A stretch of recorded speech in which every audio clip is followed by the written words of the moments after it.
Kakamega, Mheshimiwa Savula. President William Ruto, President wa Jamhuri ya Kenya, viongozi wote na wananchi wa Malava, Bwana asifiwe.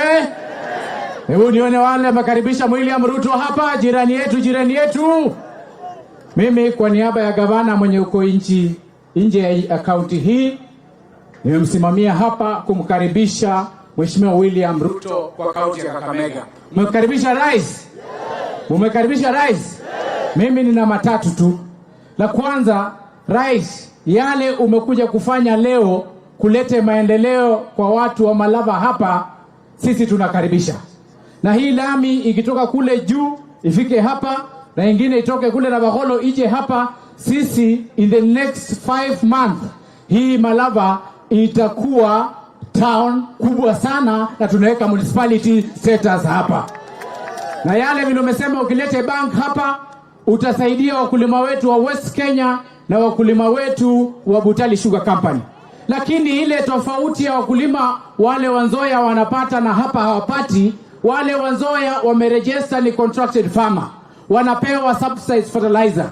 Hapa hii ni private sugar company Butali na West Kenya ni private sugar company. Haja contract wakulima. Mimi naomba rais kuanzia wiki ijayo ulete subsidized fertilizer hapa Malava tugawie hawa wakulima wapande miwa.